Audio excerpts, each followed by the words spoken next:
마태복음 5장 21절 옛사람에게 말한 바 살인하지 말라 누군지 살인하면 심판을 받게 되리라 하였다는 것을 너희가 들었으나 나는 너에게 이르노니 형제에게 노하는 자마다 심판을 받게 되고 형제를 대하여 라가라 하는 자는 공회에 잡혀가게 되고 미련한 놈이라 하는 자는 지옥불에 들어가게 되리라.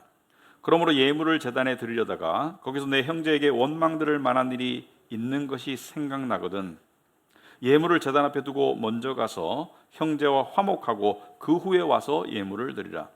너를 고발하는 자와 함께 길에 있을 때 급히 사화하라. 그 고발하는 자가 너를 재판관에게 내어주고 재판관이 옥리에게 내어주어 옥에 가둘까 염려하라. 진실로 내게 이르노니 내가 그 한 푼이라도 남김이 없이 다 갚기 전에는 결코 거기서 나오지 못하리라. 아멘. 우리 앉으시기 바랍니다. 말씀을 위해서 기도하도록 하겠습니다. 하나님 아버지, 하나님의 말씀은 살아있고 또 흠이 없으며 또 우리의 삶과 우리의 믿음에 분명한 또 원리와 또 표준이 됨을 저희들이 고백합니다.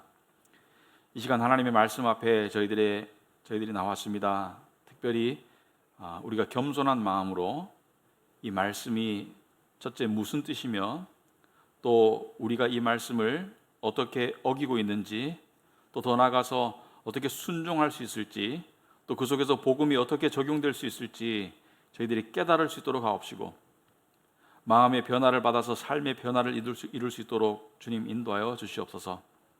말씀을 듣기만 하고 그것을 삶 가운데 적용하지 않는 것은 거울로 자기 모습을 보고 곧 잊어버리고 고칠 것을 고치지 않는 것과 같다고 말씀하였습니다. 정말 진정한 삶의 변화를 이루는 그러한 성도의 값진 삶을 살아갈 수 있도록 주님 도와주시옵시고 또 그것이 하나님께 기쁨이 되며 또 저희들에게 큰 축복이 된다는 것을 다시 한번 기억할 수 있도록 주님 도와주시옵소서. 예수님 이름으로 기도합나이다. 아멘. 우리가 산상수훈의 말씀을 우리가 계속 보고 있는데 산상수훈은 말 그대로 예수께서 산 위에서 가르치셨다, 산 위에서 율법을 다시 설명해 주셨다 이렇게 보시면 되겠습니다. 마치 모세가 시내산에서 하나님께 율법을 받았듯이 십계명을 받았듯이 예수께서는 산 위에서 제자들에게 율법을 새로이 설명하시고 해석하셨다 이렇게 보시면 되겠습니다. 이 목사가 이렇게 설교를 준비하면서 여러 가지 것을 생각하거든요. 첫째는 말씀을 어떻게 제대로 잘 전해야 될까, 그리고 이 말씀이 어떻게 적용될 수 있을까, 여러 가지를 생각합니다. 그리고 또 중요하게 생각하는 것 중에 하나가 복음을 어떻게 이 말씀을 통해서 증거할 수 있을까, 복음이 이 말씀 가운데 어떻게 나타날 수 있을까, 그리고 또 솔직히 말하자면 어떻게 하면 성도들에게 감흥을 줄 수 있을까 이걸 생각합니다. 어떻게 하면 감흥을 줄 수 있을까, 어떻게 하면 성도들이 설교를 듣고 마음에 감동을 받을 수 있을까. 마치 가수가 노래하면서 이 노래를 하면서 이 노래도 잘해야 되고 또 정확하게 이 가사를 기억해야 되고 여러 가지를 생각하지만 동시에 어떻게 하면 청중에게 감동을 줄 수 있을까. 그런데 제가 이번 주에도 설교 준비하면서 그런 여러 가지 생각을 하고 있는데 제 마음에 이런 생각적인 음성이 들렸습니다. 쇼하려고 하지 마라.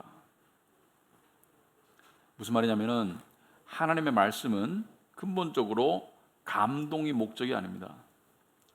하나님의 말씀은 근본적으로 우리에게 그 말씀에 대한 올바른 이해와 그리고 정말 그것을 향한 순종과 적용이 목적이지, 감동도 있겠지만 감동이 목적이 아닙니다.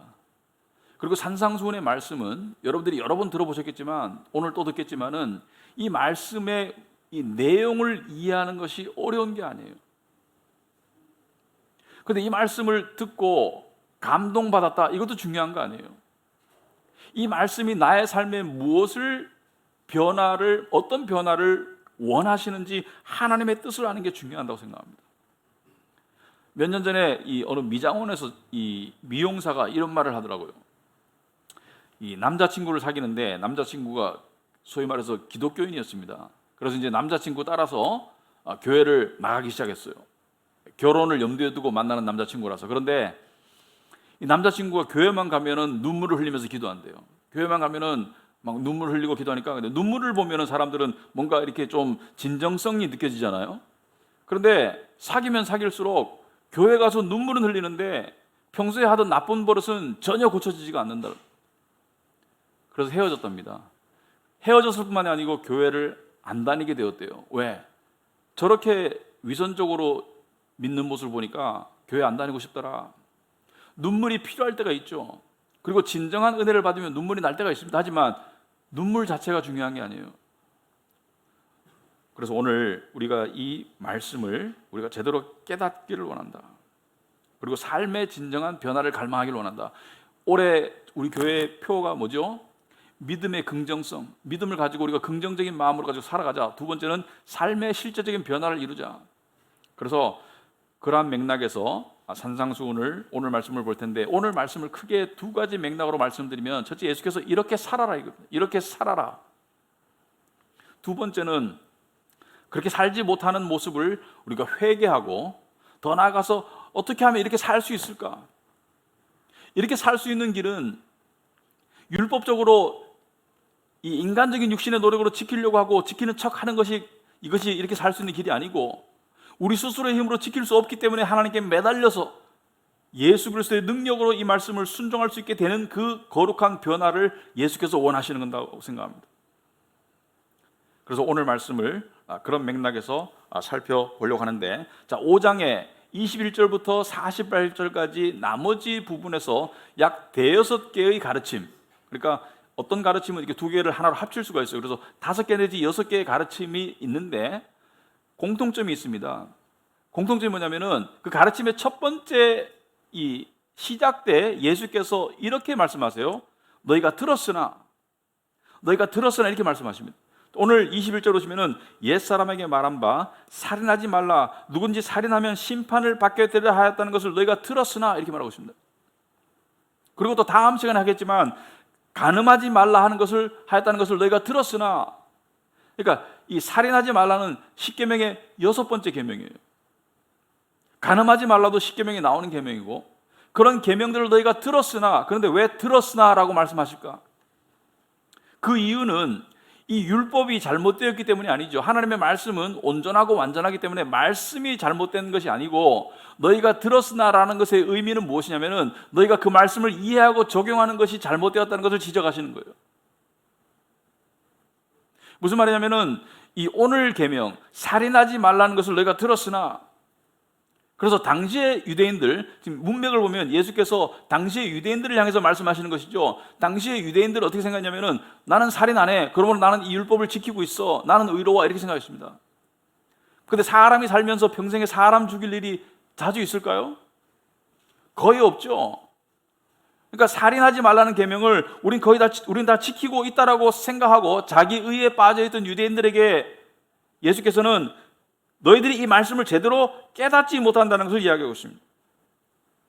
다시 21절에 보시면은 옛사람에게 말한 바, 여기서 말하는 옛사람은 그 당시의 문맥으로 생각해 봐야 되죠. 그 당시 유대인들에게 옛사람은 누구죠? 바로 구약의 백성들을 말하는 것이죠. 구약의 백성들, 구약의 조상들, 구약의 이스라엘 백성들을 말하죠. 그 너희들의 조상들에게 말한 바, 누가 말했습니까? 하나님께서 모세를 통해서 십계명을 주셔서 말씀하셨죠. 살인하지 말라, 6번째 계명이죠. 살인하면 심판을 받게 되려 하였다는 것을 너희가 들었으나, 이 6번째 계명을 너희가 들었으나,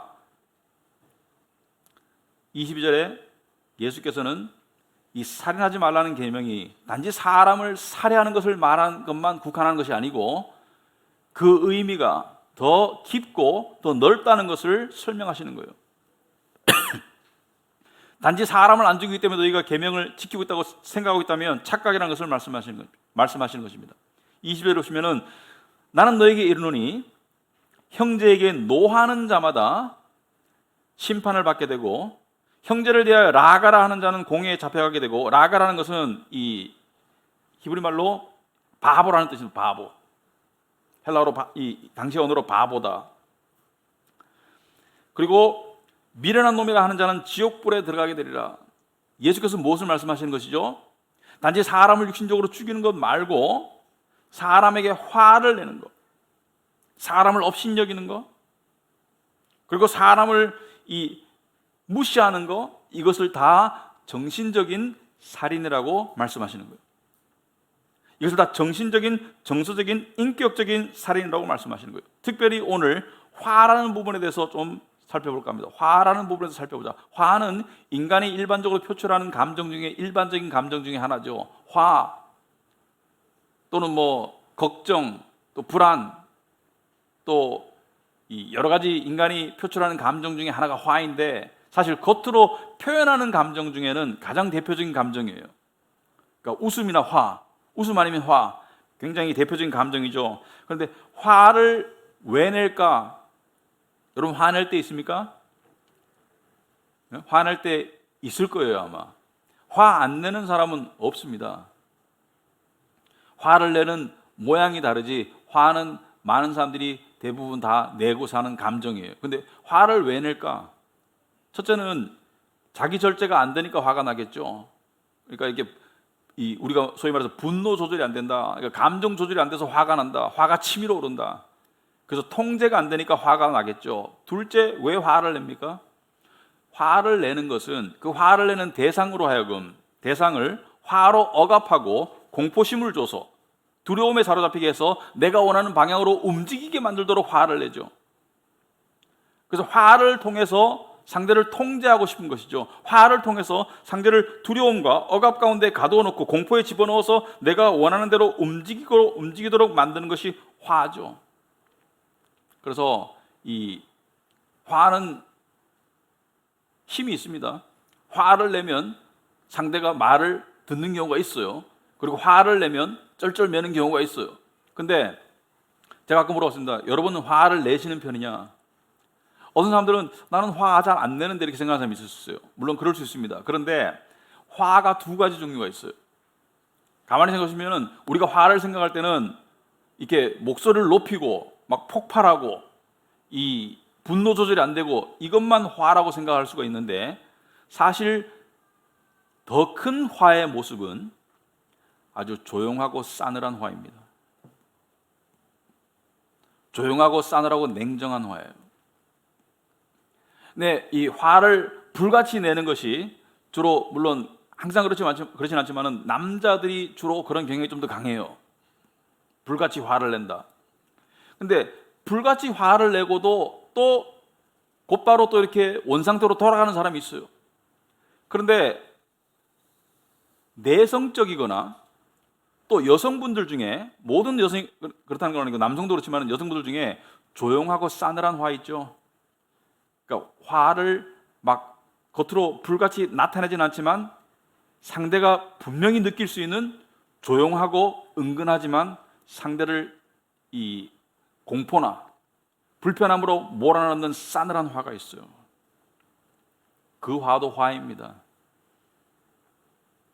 그걸 통해서 가족을 통제하고, 그걸 통해서 주변 사람들의 관계 속에서 싸늘함을 통해서, 그 분노를 통해서 상대를 통제하려고 하는 것도 화예요. 그렇다면 모든 화는 잘못되었는가? 우리는 하나님의 화를 거룩한 노여움이라고 합니다. 하나님의 화는 그 자체가 잘못이나 죄가 없어요. 그 자체가 거룩해요. 왜 그러냐면 불의를 향한 화, 불의를 향한 분노는 성경에서 의로운 분노라고 이야기합니다. 그러나 많은 경우 우리가 내는 화는 그런 화가 아니에요. 근데 화가 왜 잘못되었는가? 화가 왜 잘못인가? 우리는 이렇게 화를 정당할 때가 있습니다. 아니, 화낼만 하잖아? 그죠? 화낼만 하잖아? 또 이렇게 말할 때 있어요. 아, 갱년기라서 그래. 내가 지금 갱년기야. 그래서 화가 나. 아, 배가 고프니까 화가 많이 나. 뭐 일이 잘 안 풀려서 화가 많이 나. 화를 정당화하려고 할 때가 많아요. 물론 화의 원인은 되죠. 화의 원인은 돼요. 하지만 성경은 화는 정당화될 수 있다라고 말하지 않습니다. 성경은 화는 분명히 잘못이고, 오늘 예수님의 말씀을 빌자면 화는 살인의 일종이에요. 살인하지 말라는 계명에 화가 포함이 돼요. 첫 번째, 화는 사랑의 반대예요. 제가 율법의 핵심이 뭐라 그랬습니까? 예수께서 산상수훈을 통해서 가르치시는 율법의 핵심, 십계명의 핵심이 뭐라 그랬습니까? 거듭 말씀드리지만 사랑이라고 그랬죠. 그죠? 사랑이다. 산상수훈의 말씀도 사랑이라는 관점에서 바라봐야 된다. 그런데 화는 사랑의 반대예요. 고린도전서 13장에 보시면은 여러분 주보에 나와 있지만은 4절에 사랑은 오래 참고 뭘 오래 참다는 거예요? 화를 참는 거예요. 내가 폭발은 안 해도 속으로 은근하고 싸늘한 화를 품고 있다면 그것 또한 참는 것이 아니에요. 화를 내고 있는 거예요. 그리고 5절에 보시면은 고린도전서 13장 5절에 보시면은 물에 행치 아니하며 자기 유익을 구하지 아니하며 그다음에 뭐라 했어요? 성내지 아니하며. 성내지 아니하며. 화는 사랑의 반대입니다. 하나님의 가장 큰 뜻이 사랑이라면 화는 사랑의 반대예요. 화는 정당화될 수 없어요. 우리 아이들을 매로 양육할 때가 있습니다.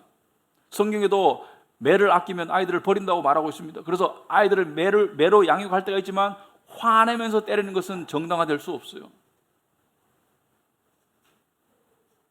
두 번째, 화를 통해서는 하나님의 의가 이루어지지 않습니다.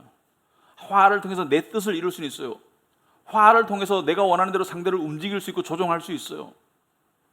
화를 통해서 상대를 억압하고 제압할 수 있어요. 하지만 뭐라고 나왔습니까? 야고보서 1장 19절에 내 사랑하는 형제들아 너희가 알지니 사람마다 듣기는 속히 하고 말하기는 더디하며 성내기도 더디하라. 그 이유가 뭐예요? 사람의 성내는 것이 하나님의 의를 이루지 못한다고 그랬습니다. 화를 통해서 사람의 뜻은 이룰 수 있어도 하나님의 의는 이루어지지 않아요. 부모로서 자주 화를 통해서 자녀를 제압하고 자녀를 통제하면 자녀가 통제가 될 거예요. 하지만 화를 버럭내거나 또 은근한 싸늘한 화를 통해서 자녀를 자꾸 통제하고 억압하면 그건 하나님의 의가 이루어지는 그런 방향으로 자녀가 변하지 않아요. 배우자를 화를 통해서 조종하고 화를 통해서 움직이려고 하는 그 부부관계는 하나님의 의로움이 이루어지는 배우자 관계가 아니에요. 왜냐하면 화는 사람의 영을 해치고 죽여요. 우리는 자기 기대에 미치지 못하는 자식을 자기 기대에 맞추기 위해서 화를 사용할 때가 많아요. 부하들을 향해서 화를 통해서 통제할 때가 많아요. 배우자를 화를 통해서 조종하려고 할 때가 많아요. 은근하고 싸늘한 화를 포함해서. 그런데 대부분의 경우 화는 화를 부릅니다. 화는 관계의 단절을 가져와요. 화는 쌓이게 마련이에요. 화는 사람들을 감옥으로 집어넣습니다. 정신적 감옥으로. 화를 통해서 상대를 내가 원하는 방향으로 움직인다고 생각하고 있지만 나는 만족할지 모르지만 결국은 상대를 감옥에 가두고 나도 실패하게 돼요. 그게 화의 결과예요. 그래서 예수님께서는 화의 고리를 빨리 끊으라고 말씀하십니다. 화를 화해로 바꾸라고 말씀하세요. 화를 통해서 통제되는 관계, 화를 표현하는 관계를 화해의 관계로 바꿔라. 그래서 23절에 보시면은 그러므로 예물을 제단에 드리려다가 거기서 내 형제에게 원망 들을 만한 일이 있는 것이 생각나거든 예물을 제단 앞에 두고 먼저 가서 형제와 화목하고 그 후에 와서 예물을 드리라. 무슨 말입니까? 예물을 드린다는 것은 예배를 말합니다. 여러분 성도들은 매주 예배를 드리고 있죠. 예수께서 뭘 말씀하시는 거예요? 예배에 앞서서 화해가 안 되는 관계를 먼저 화목게 하고 예배를 나오라는 거예요. 여러분 그 성찬을 하다 보면 우리 교회는 영어 예배가 있는데 특히 영어 예배도 보면 영어에서 보면 지난주 성찬을 했는데 이 성찬을 이렇게 쭉 집례하잖아요. 그런데 어떤 성도가 아주 착실히 신앙생활하는 성도인데 성찬을 안 받겠다고 이렇게 표현을 해요. 안 받겠다. 그 모습이 굉장히 아름답습니다. 왜냐하면 뭔가 하나님 앞에 자기가 지금 순종하고 회개하고 고쳐야 될 부분이 있기 때문에 성찬을 스스로 거부하는, 스스로 참여하지 않는 거예요.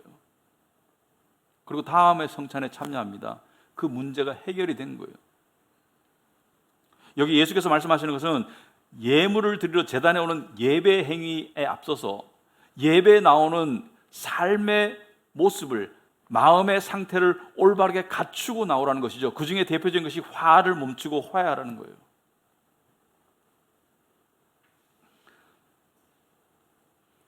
화해를 늦출수록 화를 계속 품을수록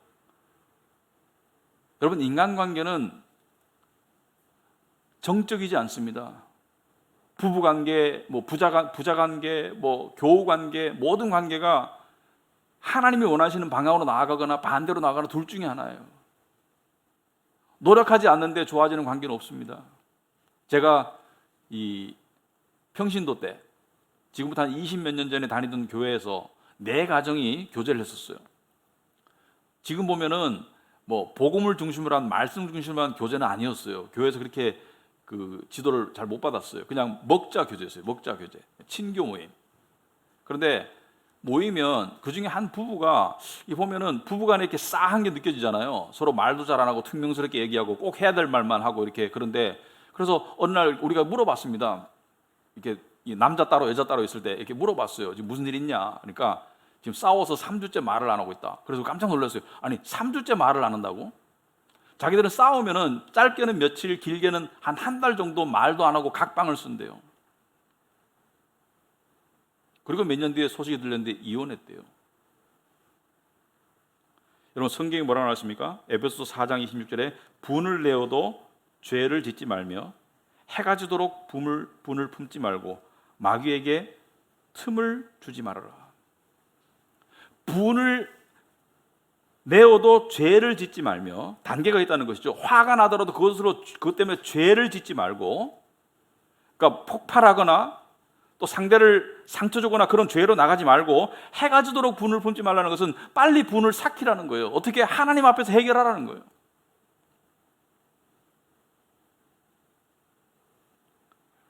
물론 어떤 관계는 하루아침에 화해가 안 됩니다. 하지만 하나님 원하시는 것은 내가 안 되는 부분을 하나님 앞에 기도하고 매달림으로써 그 관계의 화목을 위해서 나아가라는 거예요. 마귀에게 틈을 주지 말라는 것은 그 화가 지속되면 마귀가 틈타서 어떻게 돼요? 관계를 파괴시켜버려요. 아까 그 부부처럼. 근데 이런 생각이 드는 분들이 있을 거예요. 화해를 하고 싶은데 화해가 잘 안 된다. 나는 화해를 하고 싶은데 화해가 잘 안 된다. 두 가지 이유겠죠. 첫째는 상대가 받아들이지 않거나, 둘째는 상대가 내가 감당할 수 없는 조건을 원하거나. 화해가 안 된다. 성경이 뭐라고 하십니까? 로마서 12장 18절에 할 수 있거든 너희로서는 모든 사람과 더불어 화목하라. 할 수 있거든 너희로서는 모든 사람과 더불어 화목하라. 여기서 할 수 있거든, 제가 영어로 적어놨죠. 다들 영어 조금 하시잖아요. If possible, 가능하기까지, as far as it depends on you, 너에게 달려있는 만큼이라는 뜻이죠. 그러니까 우리 할 도리를 다 하라는 거예요. 근데 내가 할 도리를 다 했는데 상대가 원하지 않아, 화해를. 할 도리를 다 했는지 안 했는지 어떻게 알아요? 하나님께 마음을 비춰보면 알겠죠. 내가 할 도리를 다 했는데 상대가 받아들이지 않거나 상대가 도저히 내가 용납할 수 없는 조건을 계속 내걸어. 그때 하나님께서 뭐라 그래요? 손 털어라. 너는 네 할 도리를 했다. 그렇지만 중요한 것은 우리가 할 도리를 해야 되는 거예요. 틀어진 관계 속에서 조금 더 내가 할 수 있는 부분이 무엇인지를 생각해 봐야 되는 거예요. 이 관계 속에서 나에게 원하시는 하나님의 뜻이 무엇인지를 살펴봐야 되는 거예요. 어떤 사람이 이렇게 말합니다. 나 저 사람하고 이제 화해했어. 서로 이제 안묘하기로 서로 이야기하고 대화 끝냈어. 그런데 말은 안 할 거야. 근데 그 다음부터 말은 잘 안 해요. 보면 슬슬 피해요. 그게 화해가 된 거예요? 어느 날 만나가지고 우리 이제 화해하자 얘기했어요. 근데 그 다음부터 만나도 계속 냉랭해. 화해가 된 거예요? 아니에요. 진정한 화해가 되었으면 대화 상태로 가야지 화해가 되는 거예요. 화해가 되는 것은 용서가 되는 거예요. 용서가 되었으면 다시 말을 걸 수가 있어야 돼요. 마음에 거리낌 없이, 미워함 없이. 그런데 화해는 했는데 앞으로 저 사람하고 말은 안 할 거예요. 이건 화해한 거 아니에요. 겉으로 화해의 제스처를 정치적으로 보였을 뿐이지 내적으로는 화해가 된 것이 아닙니다. 진정한 화해가 되었다면 대화 상태로 가야 돼요. 그래서 가족 관계나 교회 관계 속에서 또 여러분의 친구 관계나 어떤 관계 속에서 우리는 그리스도인은 화해와 용서의 관계를 추구해야 돼요. 죄와 이 화와 미움의 관계에서 자꾸 벗어나야 돼요. 그게 우리가 할 도리예요. 근데 많은 사람들이 생각할 겁니다. 참 힘들어요. 어떤 관계는 힘들어요. 잘 안 돼요. 정말 내 힘으로는 도저히 안 돼요. 근데 25절, 26절에 거기에 대한 힌트가 있습니다.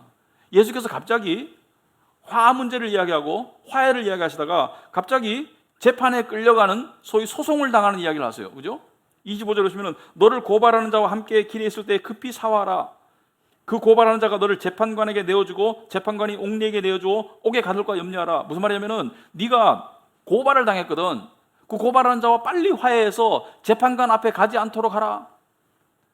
왜냐하면 재판관에게 가면 옥에 갇힐 거고 26절에 진실로 내게 이르노니 네가 한 푼이라도 남김이 없이 다 갚기 전에는 결코 거기서 나오지 못하리라. 무슨 말입니까? 이 재판관은 공의로운 재판관이기 때문에 눈 감아주거나 그냥 슬쩍 넘어가는 재판관이 아니고 그 죄 그대로 판결할 아주 올곧은 재판관이기 때문에 거기까지 가지 말라는 것이죠. 여기 세 가지 의미가 있습니다. 갑자기 왜 예수께서 화 문제와 화해 문제를 이야기하시다가 재판과 송사의 문제를 이야기하실까? 첫째는 실제로 이런 일이 잘 안 일어나겠지만 이런 일이 있을 경우에, 특히 믿는 자들끼리 이런 일이 있을 경우에는 재판까지 가지 말고 서로 피해 보상하고 서로 화해하라는 것이죠. 두 번째 의미는 무엇입니까? 여러분 왜 갑자기 예수님께서 이 말을 하실까? 여러분 세상은 법 체계가 있어요. 법을 어기면 소송을 당합니다. 법을 어기면 재판을 받게 되어 있어요. 그런데 이 세상의 법 체계는 무엇을 본받은 것일까요? 하나님의 율법을 본받은 것이죠. 하나님께서 율법을 통해서 세상을 다스리듯이 세상도 법을 가지고 하나님의 형상에 따라 지음받은 인간도 하나님의 율법 체계를 가지고 법을 만들어서 세상을 다스리는 거예요. 그리고 재판정은 무엇을 상징합니까? 여러분 하나님께서 최후의 궁극적인 가장 최고의 재판관이시죠. 산 자와 죽은 자를 심판하고 오실 하나님이 재판관이죠. 그러므로 인간이 가지고 있는 사법체계 또한 하나님의 재판의 모형을 따서 만든 거예요. 하나님이 우리에게 주신 그런 세상을 다스리는 시스템이에요.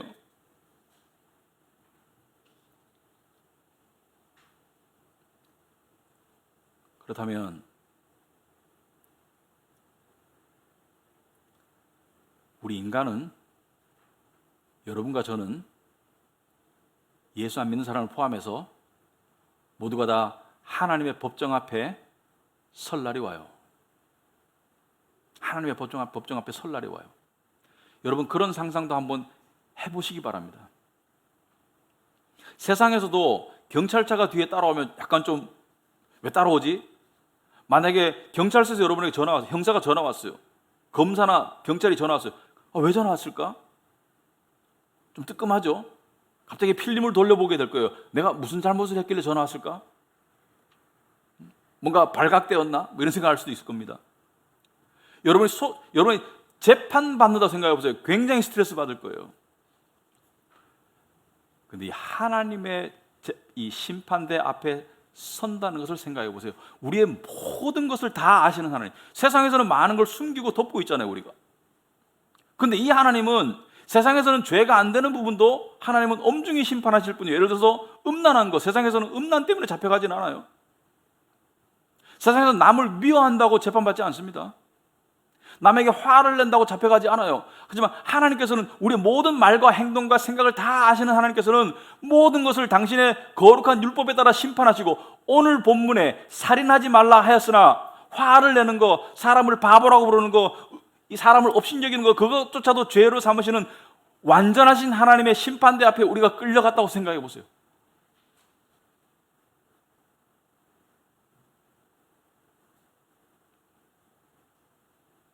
근데 왜 거기에 대해서 우리가 걱정을 안 하고 있을까요? 그 이유는 이것 때문입니다. 예를 하나 드릴게요. 어느 마을에 아주 올곧고 공의롭고 정직하기로 아주 평판이 자자한 재판관이 있었어요. 판사가 있었어요. 이 사람은 죄를 정확하게 찾아내서 거기에 정확한 합당한 벌을 내리는, 그 판결을 하는 그러한 것으로 아주 청렴하고 올곧은 그런 판결로 유명한 판사가 있었어요. 근데 하루는 아들이 범죄를 저지르고 재판을 받게 되었어요. 그 판사의 아들이. 그 동네 사람들이 다 모였어요. 과연 아들에게도 그렇게 올곧게, 그렇게 청렴하게, 그렇게 정확하게 판결을 내릴 것인가? 그래서 사람들이 모였어요. 근데 아니나 다를까 아들의 죄를 조목조목 다 따지고 난 다음에 아버지가 거기에 아주 합당한 벌을 내렸습니다. 땅땅땅 재판했어요. 사랑하는 아들이지만 법에 따라 심판했어요. 그리고 재판이 끝나고 난 다음에 아버지가 법복을 벗고 내려와 가지고 사람들에게 말합니다. 지금 방금 내린 판결에 대한 벌을 아들 대신 이 아버지가 대신 받겠습니다. 여러분, 그런 일이 세상에 잘 없겠죠. 하지만 하나님께서 하신 일을 예를 든 거예요. 우리 모두의 모든 죄를 향한 하나님의 판결은 사망입니다. 그런데 그 하나님께서, 그 재판관께서 그 법복을 벗으시고, 영광스러운 법복을 벗으시고 인간의 모습으로 오셔서 뭐예요? 내가 너희들의 죄를 대신 담당하마. 십자가에서. 이것이 우리가 믿는 복음입니다.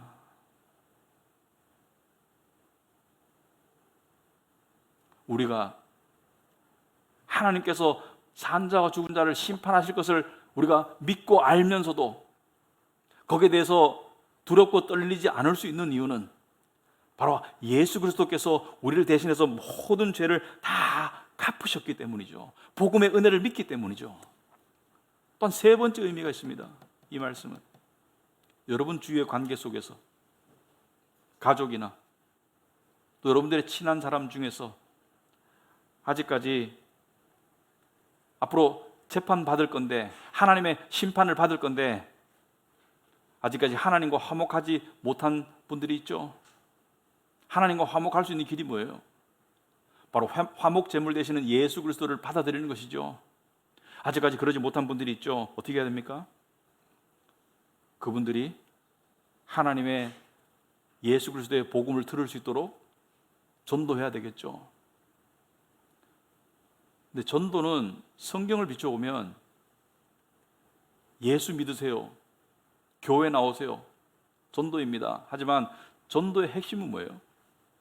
전도의 핵심은 삶입니다. 삶을 통한 변화가 전도의 핵심이에요. 내가 알던 저 사람이,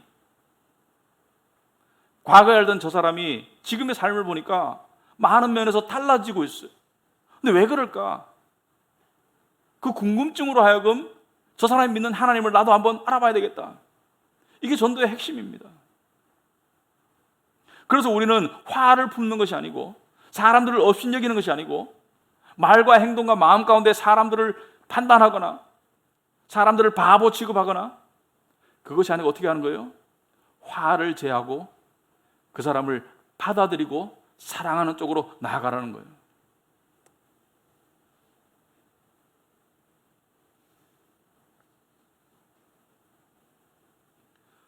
복음의 은혜를 통해서 원수되었던 우리가 하나님과 화목하게 되었다면 우리 두 가지 이유에서 화를 품어서는 안 됩니다. 남을 업신여겨서는 안 돼요. 첫째는 우리는 화를 낼 자격이 없어요. 죄인이에요. 여러분 생각해 본 적 있습니까? 우리 남을 판단할 자격이 없어요. 네 눈에 있는 들보는 보지 못하고 남의 눈에 있는 티끌은 보이느냐? 자격이 없습니다. 둘째는 우리가 받은 용서를 생각해 보시기 바랍니다.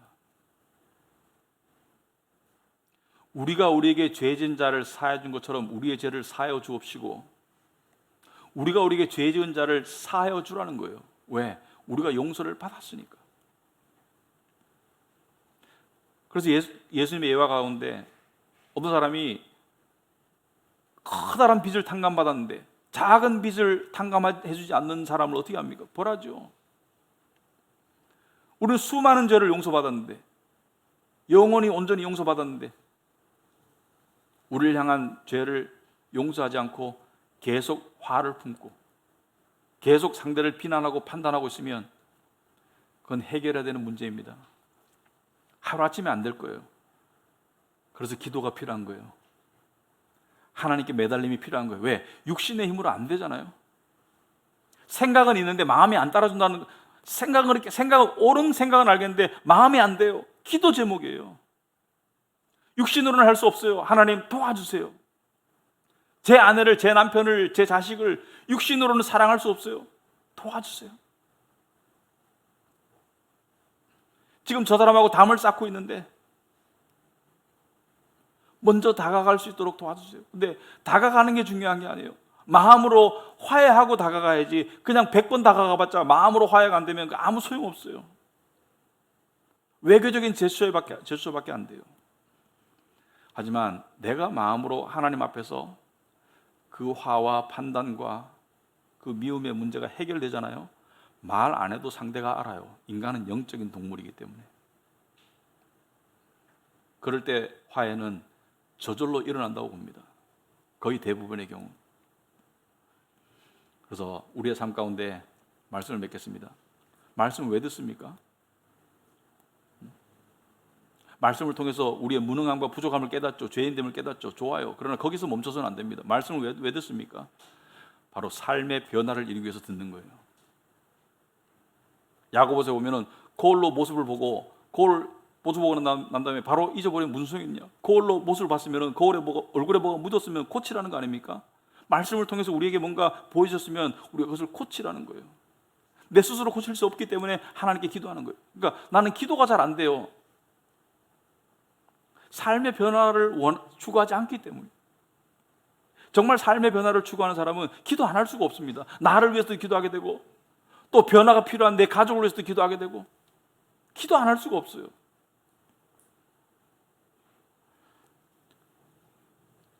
저와 여러분, 삶의 변화를 이루는 쪽으로 나아갈 수 있기 바랍니다.